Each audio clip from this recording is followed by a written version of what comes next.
Greetings, fellow humans. Katrina here. Quick disclaimer, I'm a professional. I'm not your professional. Nothing I'm about to say should be taken as medical, legal, or otherwise advice. This podcast is purely for education and amusement. That is it.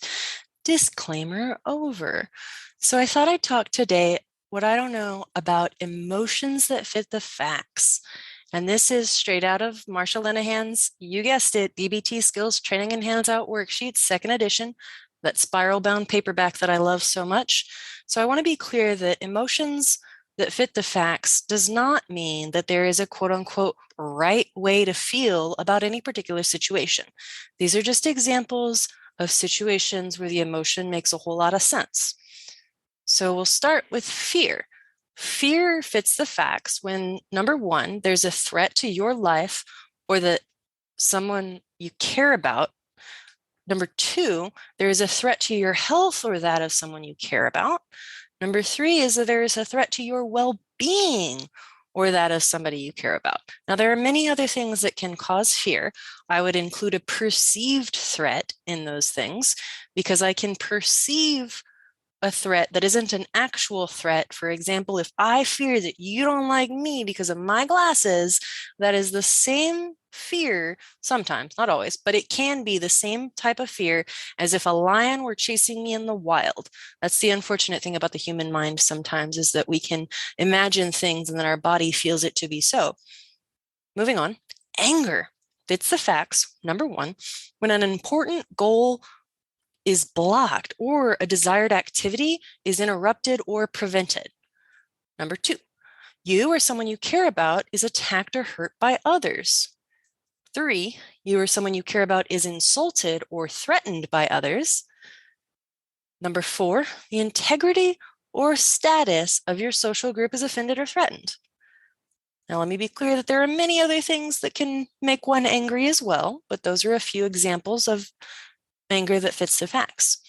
And I would say with anger, to reduce the intensity of that would be the only one that I would say, go ahead and avoid whatever it is that's making you angry, at least for a little while, till you can chill out. For example, if somebody texts you and it pisses you off, go ahead and avoid responding, maybe even sleep on it. Or if you really need to get it out, go to the note section of your phone, write it all there, and then sleep on it before you send it. And you might even decide not to send it. That's called an unsent letter and can be a really helpful tool. Moving on, disgust. Disgust fit the facts when something you're in contact with could poison or contaminate you. Number two, somebody whom you deeply dislike is touching you or somebody you care about. Number three, you are around a person or group whose behavior or thinking could seriously damage or harmfully influence you or the group you are a part of. Again, there's many other things that might cause disgust, but those are the ones that fit the facts for these examples. Another emotion is envy. We've all experienced it, and it's when another person or group gets or has things that you don't have, that you want or need. There's probably other things that can make one envious as well. Jealousy, similar to envy, but different. Jealousy fits the facts when a very important and desired relationship or object in your life is in danger of being damaged or lost. Number two, fits the facts. Jealousy fits the facts when someone is threatening to take a valued relationship or object away from you. A more pleasant emotion than the ones I've mentioned so far is love. Love doesn't always fit the facts, especially if that love hurts. But love does fit the facts when loving a person, animal, or object enhances our quality of life or those we care about. Another love that would fit the facts is when loving a person, animal, or object increases your chances of attaining your own personal goals. Those are examples of love fitting the facts. Love shouldn't hurt. Moving on, sadness. That fits the facts when you have lost something or someone permanently. I'll emphasize the something. Anything that we lose and is gone for good can be grieved or can be felt sadness. We can feel sadness. That was an incomplete sentence. We can feel sadness about anything that we've lost. If I lose my phone, I can feel sad about that and it makes sense. Number two, things are not the way you wanted or expected and hope them to be.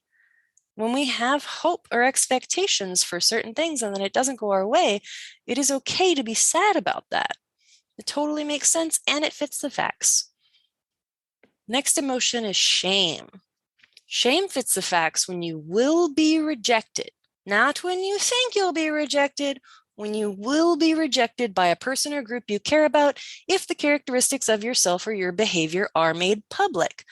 I'll give you an example of shame that fit the facts. Once upon a time, I was in the Navy.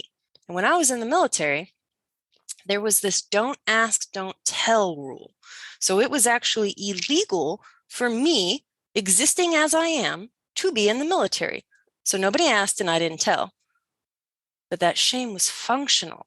If I had told anybody that I was bisexual, then I would have been kicked out of the military until the day that it became legal. And when it did, I came out and everybody was like, okay, we knew. So shame is when you will be rejected, not when you just think you'll be rejected.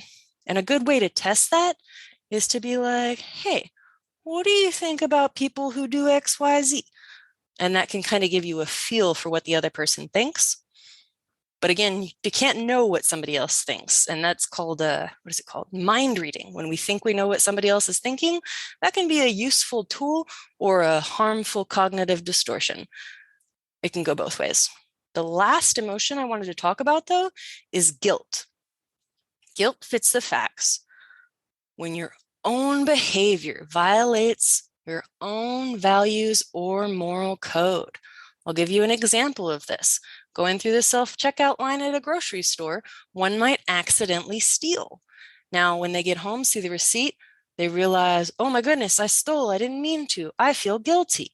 Not quite in all those articulate way, but that fits the facts and that guilt is functional. That guilt may motivate the person to then go back to the store and pay. Guilt doesn't always fit the facts, though. Sometimes there's inappropriate guilt when we've done nothing wrong and we still feel like we've done something that we shouldn't have. That can be challenged in a variety of ways, but that's a topic for another time. I do not have the news today, the news from a century ago, but I did get the link for the New York Herald from February 8th, 1922. What year am I thinking of? Okay, so February 18th, 1922, the New York Herald had a great paper, and I didn't get all the way through it because I am tired and recording this before the day that it comes out. So you're just going to have to miss the news, and that's okay. I'll put a link in the description. Remember, if you want to support the show, you can click the link on the website or Cash App Katrina Dragon. And as always, I really do appreciate each and every one of you simply for existing.